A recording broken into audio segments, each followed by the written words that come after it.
Can you see my slides? Yes, yes. Okay, so she will present about accretion variability in young stellar objects. Please go ahead. Yes, thank you. So I thank the organizers for this opportunity. And I'm Zsofia from the Concoli Observatory. So this talk is kind of the continuation what Peter Abraham was telling you before. I will go more into the details about the individual sources. So I will be showing you some interesting new results from the Gaia photometric science alerts. And as you see, many of my collaborators contributed here, and they are listed here on this slide. So about 10 years ago, we knew of order of 40 eruptive young stellar objects, including candidates in the review by Mark Odar. And now, 10 years later, actually, as you will hear soon from Carlos Contreras Peña, we know about 160 confirmed eruptive ISOs, as well as 250 around that candidates. So what happened? It is actually surveys, a lot of surveys, including Gaia, ZTF, WISE, NeoWISE, VVV, and so on. I mean, we've seen it before. And me and my colleagues at Concoli Observatory, we have been using in the past couple of years the Gaia alert system mostly.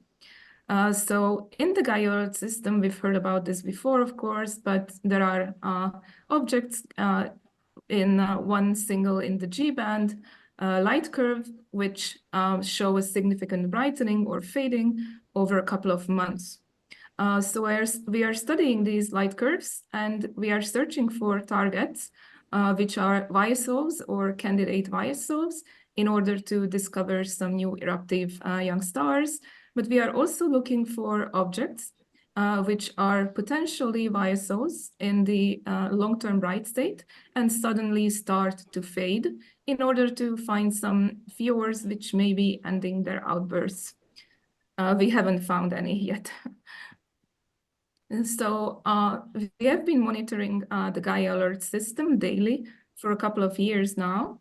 And when we find an interesting light curve, which is potentially an eruptive YSO, of course, we search for catalogs, or we check the targeting catalogs, like the ones by Gabor Marton. And if it is a YSO or a candidate YSO with a high probability, then we obtain optical or near-infrared spectra or both. If there is no information in these catalogs, so we don't know if the target is really a YSO, then we look for all the archival data, for instance, in ZTF, PenSTARS, WISE, SSIN, and so on. We construct the SCDs and check for infrared access. We also check the near-infrared color diagrams. And in many cases, even the distance is not well known. When the distance is uncertain, we try to find out if the target can be related to a star-forming region.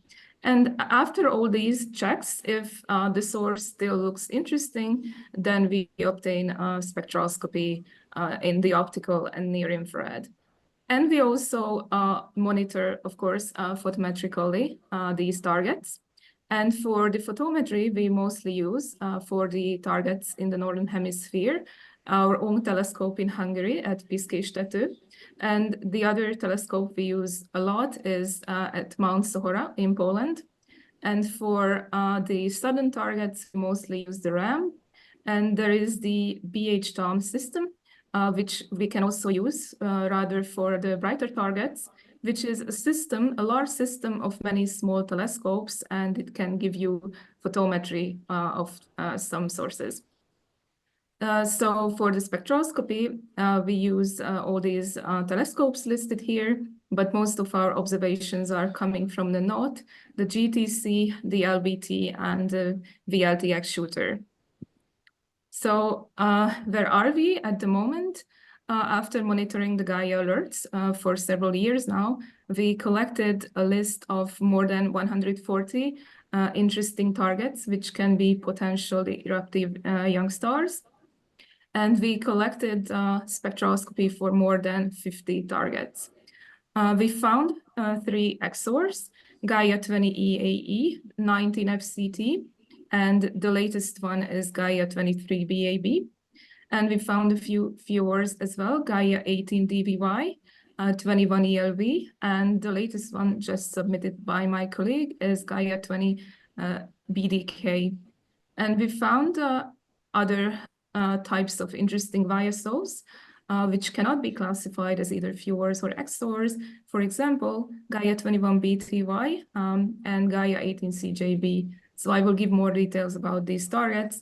And of course, when obtaining the spectra of all these targets, there are always some sources which look interesting at first, but when looking into details in the spectra, they turn out to be just like regular classical T-Taurus stars.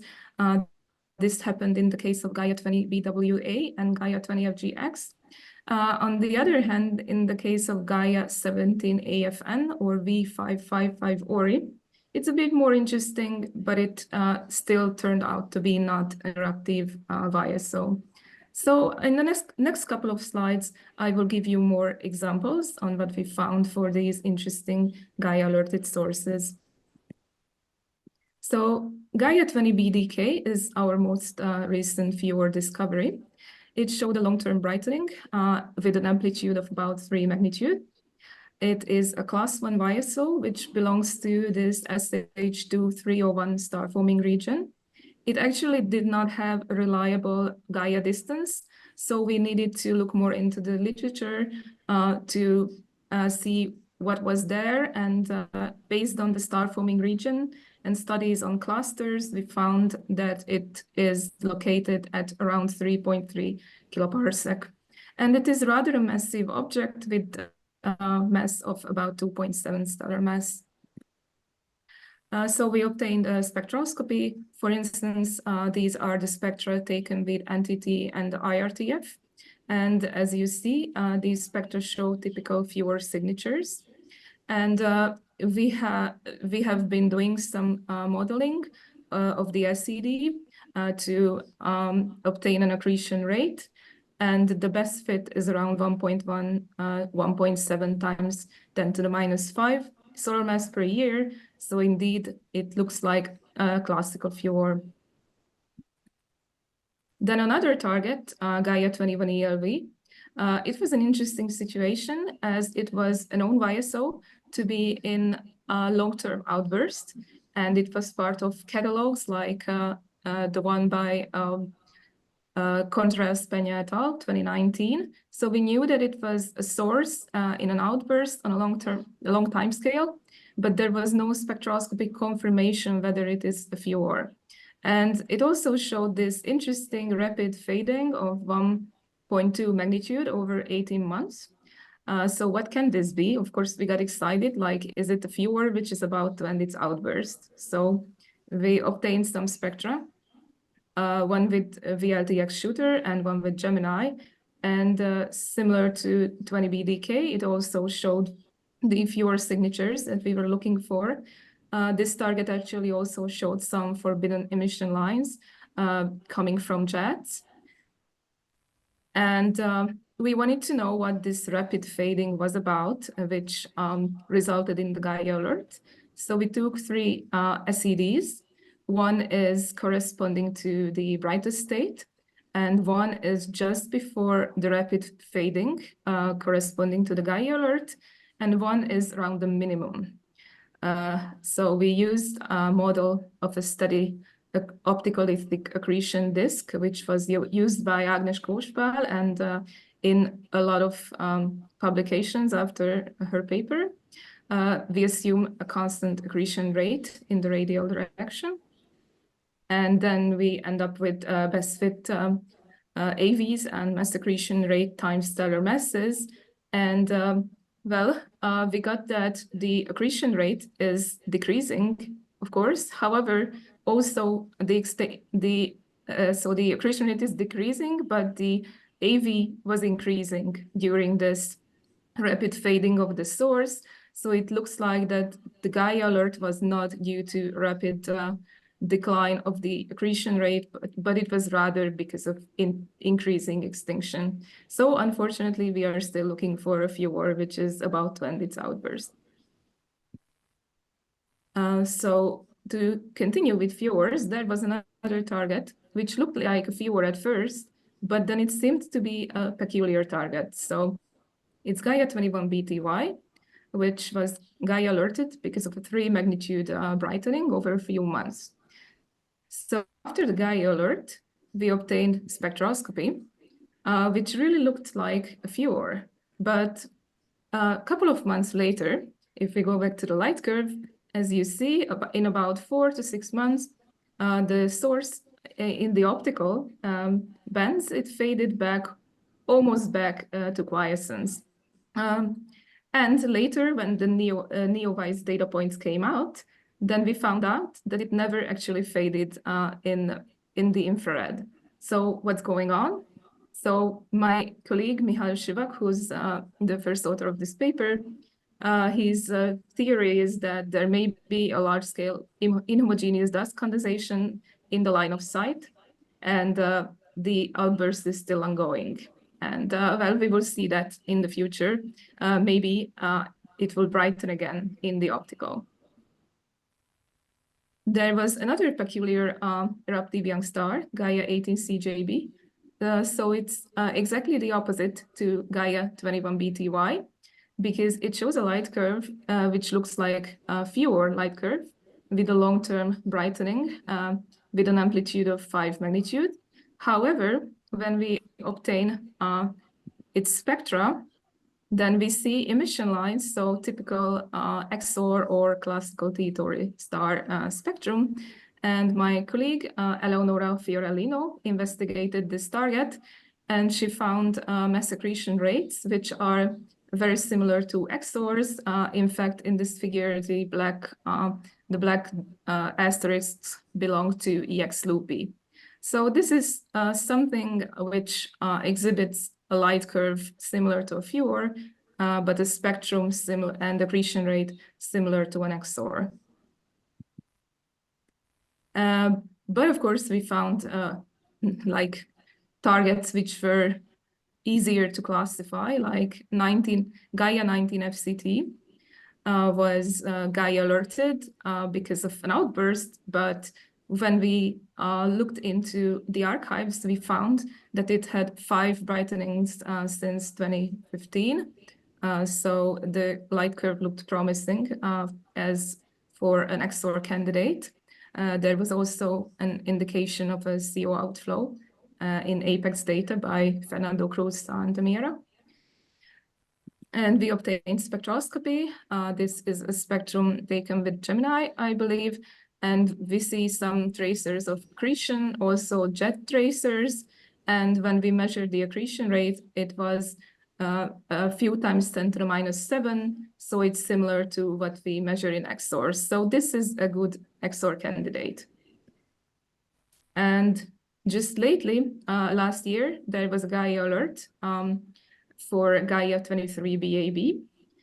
This was a source that was included in the SPICY catalog by Michael Kuhl. And this is a class 2 YSO. And he published an ATEL claiming that based on the photometry, this might be a classical XOR. But of course, this needed spectroscopic confirmation. By the way, there was another outburst. Checking the archival data, we can see that there was an outburst in 2017 as well. So we obtained several spectra, one with the IRTF, one with the LBT, and one with the NOT. And the first spectrum, or one of the spectra taken with the LBT, was published by Teresa Giannini. So in this paper, we confirmed that indeed this target is an XOR. It's a classical XOR with an accretion rate of around 1-2 times 10 to the minus 7. And since then, we submitted another paper which focuses on how the properties, the physical properties, change between the epochs. As I mentioned, when we select our targets based on light curves, then we obtain the spectra. We don't always get what we expect. So there was this target, Gaia 17 AFN, or V555 Ori, which showed a Gaia light curve which looked similar to an XOR. But once we obtained its spectra and looked more into the photometry, we found out first that it does not only show longer time scale, like XOR time scale variability, but it also shows a variability on a time scale of a few days, like 5-6 days or so. And when we looked into the details, it was classified as an AA tau type star. So it's all in extinction on the longer time scale and on the shorter time scale as well. And there was another interesting case, Gaia 20 FGX, which showed an outburst or looked like an outburst with an amplitude of about 2.5 magnitude. But once we looked into the details, it seems like the accretion rate has changed as well as the extinction, but the accretion rate during the outburst is still not high enough to classify it as an XOR, but it's just a classical T-Tauri star, which shows variability on a long time scale, which looks similar to XORs. So maybe is this something in between classical T-Tauri stars and XORs? So to summarize this, I hope I demonstrated to you that Gaia alerts are also very useful to identify new eruptive young stars. I showed you a few results on fjords on Gaia 20 BDK, which is a newly identified fjord, Gaia 21 ELV, which is a fjord Gaia alerted because of fading episode. I showed you two peculiar cases, Gaia 21 BTY and 18 CJB, which show mixed properties of fjords and XORs. I showed you also examples for two XORs, Gaia 19 FCT and 23 BAB, and some other targets, two other targets, which turned out to be just classical T-Tauri stars, but not eruptive. So this is it. Thank you.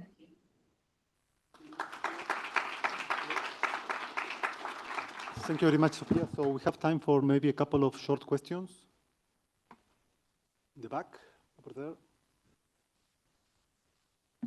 Thank you for the very nice talk. And I'm wondering for how many, you are talking about many attractive objects, and I'm wondering for how many of them you can really know the distance, and we can figure out how we may be able to follow up in the future. I mean, not just your group, but also for our community in general.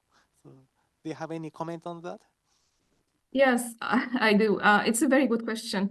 I don't know the statistics. Of course, I mean, I showed you some examples, and we like to select the kind of targets where we have a good distance estimate.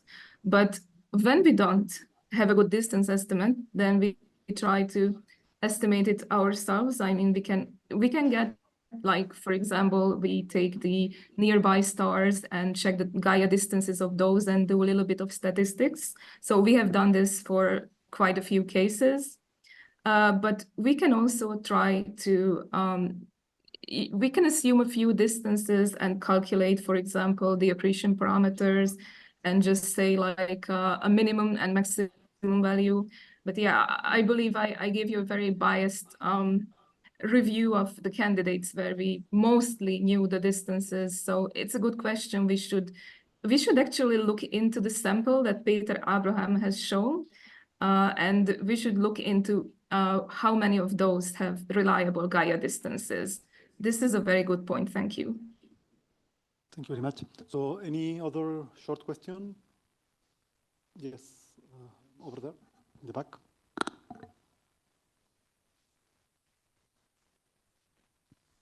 So I have a question on the object Gaia 19 FCT. So was there ever a time that this object, or where you would classify this object as being in a quiescent phase, or do you think this is just one big outburst that has certain substructures within it?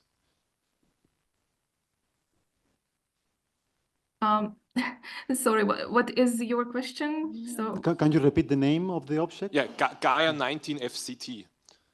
Yes.